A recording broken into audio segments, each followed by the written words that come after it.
Riavako malala ao amin'ny tompo ho aminareo anie ny fahasoavany Jesosy Kristy tompontsika. Amen. Aza oharina amin'ny tenin'olona ny tenin'Andriamanitra. Aza oharina amin'ny tenin'olona ny tenin'Andriamanitra. Zany no misongadina ato amin'ny Matthieu 9:9 ny 5 hatramin'ny 9. Aza oharina amin'ny tenin'olombelona ny tenin'Andriamanitra. Tamin'ilay fampianaran'i Jesosy makasika ny vavaka modely, ny vavaka kristianina, dia misy ohatra anankiroa nomeny Jesosy, ny amin'ny vavaka tsy izy, ny amin'ny vavaka sandoka. Ny ray ny vavaky ny mpiatsara velatsia, ny ankilany ny vavaky ny mpanota izay manao teny maro foana.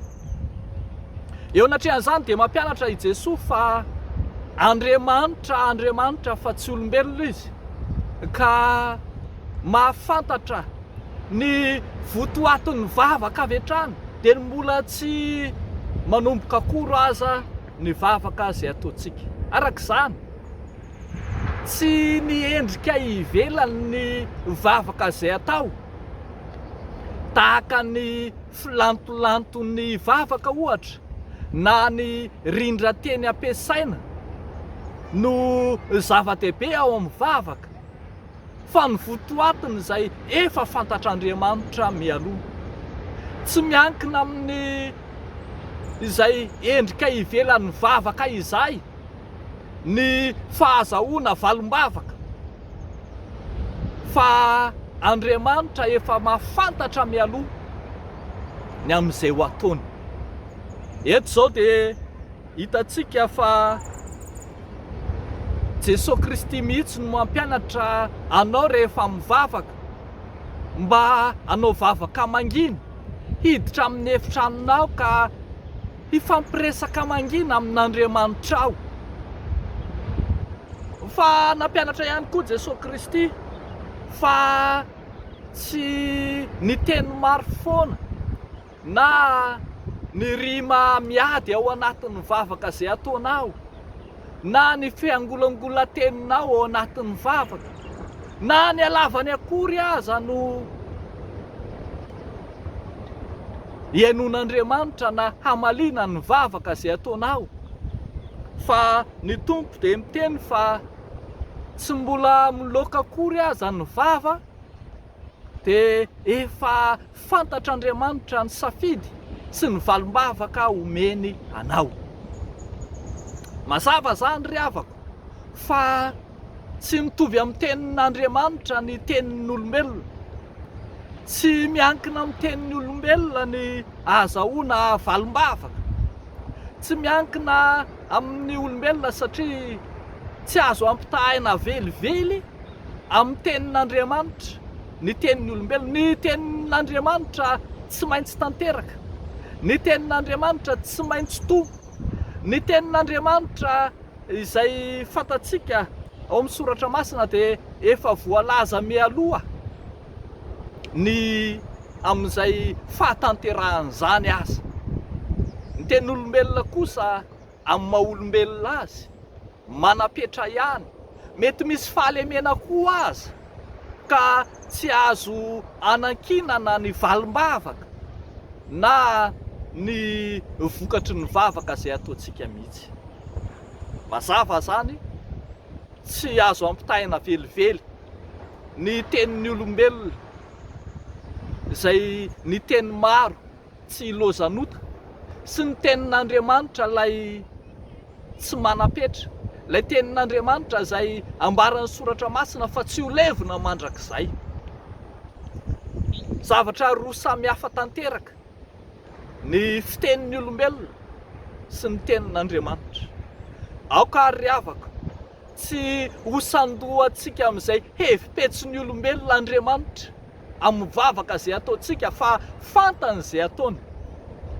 Aoka tsy hamitaka an'Andriamanitra amin'ny teny isika, fa raha ny teny efa fantatr'Andriamanitra mialoha zany. Indraindray manko tsika lay mpanahy ao anatin'ny vavaka voatery mitabataba, voatery manao vavaka mafy de mafy fa nirao tsy hoenin'Andriamanitra, manao vavaka milantolanto mitady ny endri-teny maro samihafa, nirao tsy kanto ka tsy azo valim-bavaka, mitady vavaka izay ampiasaina amin'ny fomba n'olombelona rehetra. Everitsika fa kabary na lahateny na sanatria ary zavakanto ny vavaka ka tsy maintsy ampiadiana rima, tsy maintsy misy endriny kanto ao anatiny. Ary ireny aza hitatsika amin'ny fahitalavitra, amin'ny tambajotra samihafa fa misokajin'olona mampiasa ny fiteny hahazahoana sy ambaboana ny fon'Andriamanitra amin'ny vavaka. Diso zany ry havako, diso zany. Andriamanitra tsy resena lahatra amin'ny fomba fiteny na ny endrika ivelan'ny teny.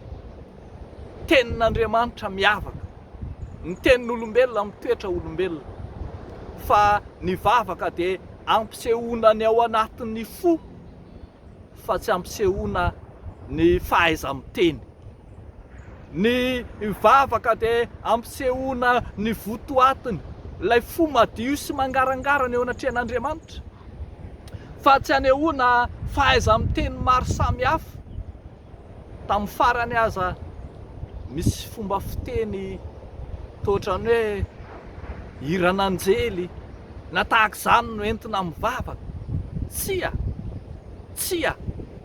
Tsy baboana amin'ny fomba n'olombelona tahaka izany Andriamanitra, fa mbola tsy miteny aza ianao, mbola tsy misokatra aza ny vavanao, dia fantatr'Andriamanitra ny tokony ho atao anao. Andriamanitra mamantatra ny vo sy ny fo io Andriamanitra. Andriamanitra mahita ny apotsiny laoka izy, ka fantany eny lavitra eny izay mahatery ny fonao izay angatanao. Endrika ivelany avokoa arak'izany ny haitraitra maro samihafa entina mivavaka eo anatrehan'Andriamanitra, fa ny fo mitoloko, fo torotoro sy mangorakoraka, zany no fivavahana madio sy masina eo anatrehan'Andriamanitra. Andao ary ry havako, raha hoe ianao sodika ny endrika ivelan'ny vavaka izay ataonao, fa na vavaka torapo io, na vavaka mamaky teny io, na vavaka fo io, tsy izany no iankina ny fahombiazan'ny vavaka, fa ny fonao izay vonona hiandrandra iona amin'Andriamanitra no jeren'Andriamanitra. Tsarovy ary, tsy tenin'Andriamanitra ny tenin'olombelona, ka tsy amin'ireny no hiezahantsika hitadiavana an'Andriamanitra. Andriamanitra manatona antsika amin'ny teniny, amin'ny fanahiny, efa mahafantatra izay hevitra heverana antsika. Mahereza ary ry havako, matoky ny Tompo, izy anie, hiaino ny vavaka izay ataonao, hiaino ny vavaka ataontsika amin'ny fitarainana tsy azo tonoina. Dia n'Andriamanitra ireriany ny voninahitra. Amen. Hivavaka isika ry havako. Misaotra anao izay Andriamanitra, ilay Andriamanitra miaino anay amin'ny fo mibebaka sy manatona anao amin'ny fanetreteny. Ilay Andriamanitra tsy mijerina miaino anay amin'ny endrika ivelany, fa raha izany aza mbola tsy tanteraka ihany izahay. Dia fantatray fa mamantatra ny vo sy ny fo ianao, ary izay manatona anao tsy mba lavinao mihitsy. Dia misaotra anao izay Tompo, fa efa manao anay ho zava-dehibe ianao ka manolotra famonjena ho anay. Indro hamakivaky izao herinandro vaovao izao indray izahay, angatahanay Tompo ny fitoniana ho an'ny tany izay misy anay. Angatahanay ny hanoneranao ny fiainan'ny vahoaka malagasy, indrindra ireo vahoaka tra-pasahirana nateraky ny rivo-doza izay nahazo. Ianao Andriamanitra hanarina sy hanorina indray ny fiainana, fa ianao nefa niteny fa indro efa hanao zava-bao ivao ianao, dia tany vaovao sy lanitra vaovao, Jerosalema vaovao, fa indro havaozonao ny zavatra rehetra. Asehoy ary tompo ny herinao, miasa mahery, indrindra amin'ireo izay mitaraina eo anatrehanao.